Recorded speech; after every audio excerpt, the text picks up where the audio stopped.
So you may have heard there have been a few changes in the world of education of late. Okay, a lot of changes. Some are political, some are practical, and some are in the midst of change, so there's no real way to react as we haven't heard how they will actually play out. And of course, there is always the time it will take for Congress, state legislators, educational administrators, and more to react to actual changes instead of just the rumored, proposed, imagined, or threatened modifications. We will monitor all of this and post updates when revisions are implemented. Despite everything you hear right now, remember to step back and let some of this play out before deciding how each change will impact your educational future. With one exception. If you still owe on your college loans, make your monthly payment on time or pay more than your monthly amount. Right now, there are 9 million loan recipients who aren't paying. You don't need that trouble. Hi, I'm Margaret Meek, and this is Updates.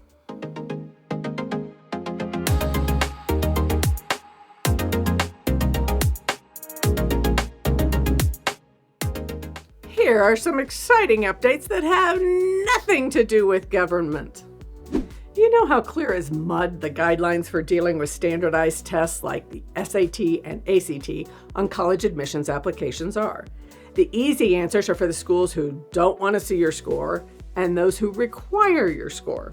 It gets a bit murkier when the school lets you make the choice about submission. Well, a study has been completed that might give you a bit more understanding as you make your choice.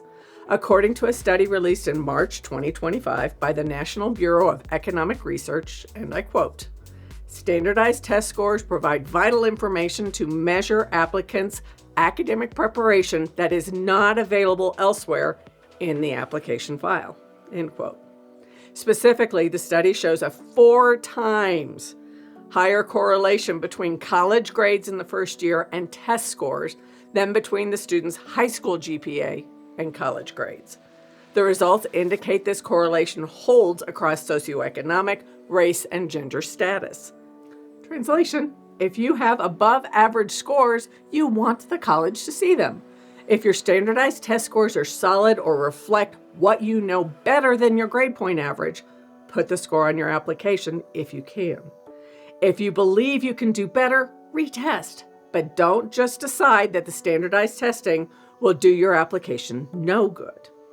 Oh, and while we're speaking of the SAT, for those who haven't heard, during the early March 2025 iteration of the digital form of the test, the auto-submit activated before it was supposed to. Students were not allowed to complete the test even though time was technically available. This software glitch came during the math section. Those affected were contacted and offered the chance to cancel their scores if they were unhappy with the outcome. They could then retake the exam. There are many components of this decision for each student, including superscoring. Again, mistakes happen frequently, so don't feel bad if you make one. Take responsibility, learn from it, and move on. Here's a story that leaves you shaking your head. Harvard is now creating a math course to assist incoming students who are not qualified to move into collegiate-level math classes. The course will become a 5-day-a-week proposition, with 3 days being an introductory math course and 2 days being tutoring and activities to supplement that work. Remember, Harvard has an acceptance rate of less than 5% of applications submitted annually. Does this mean the rejected students are less qualified to meet math course standards?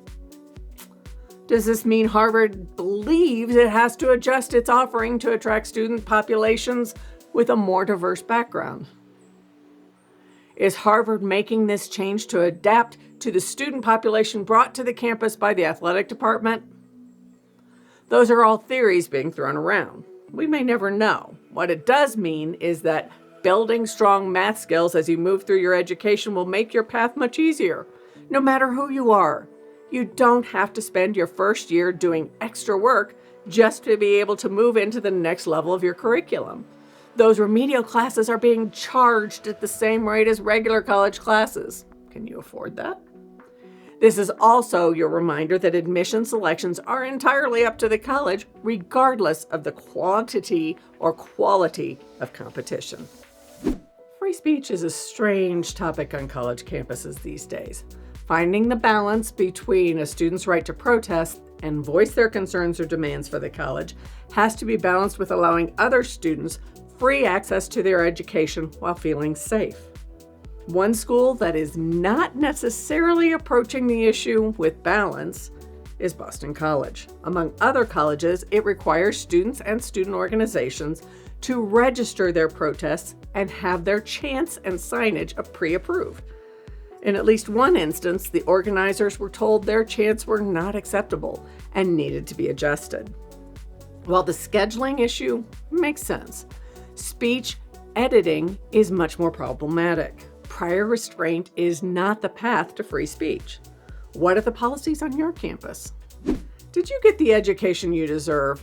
The National Association of Educational Progress published the results of the 2024 reading and math scores for 4th and 8th graders. The scores indicated that 4th and 8th grade students in the top 75th percentile gained skills between 2022 and 2024. Students in the remaining 25th percentile in the 8th grade lost ground, and the 4th graders made no progress. Lots of numbers meaning what? We are not doing as well at educating all our students as we should be. It means that more colleges will join Harvard in creating remedial math programs for incoming students. And we will have many more situations like this one. High school graduates from Tennessee and Connecticut, both of whom graduated with strong grade point averages, are suing their school districts. It seems that both are unable to read. They were passed along from grade to grade. In some instances, one of the students would use AI to complete assignments. And in both cases, it seems that dyslexia played a role in their inability to learn. Both the testing and the students who've been passed along without being able to read or do math at grade level are reminders that you must be willing to advocate for your own education. Don't trust your teachers to do it for you. This is just as true in high school as it is in college. If you cannot understand the concepts that are being taught, if you're having trouble reading at a level that allows you to keep up in your classes, if you're behind in learning math, you must ask for help. Demand it. Speak with your instructors, ask for tutor assistance, and find the necessary information online. Once you hit high school, finding resources is your job. Your parents can help, but it is time for you to stand up for yourself. No matter your future, having the basic skills you should have received in school is a baseline expectation. Do it now. The good news for those of you who don't like to make a fuss is that more and more colleges and high schools are investing heavily in student academic support. One great example is Columbus State University of Georgia, which is hiring dozens of staff members to serve as academic and career support for students at a cost of $4 million. These advisors will be available to help students locate the resources they need to be successful. Students will receive assistance with planning their coursework and moving to a career.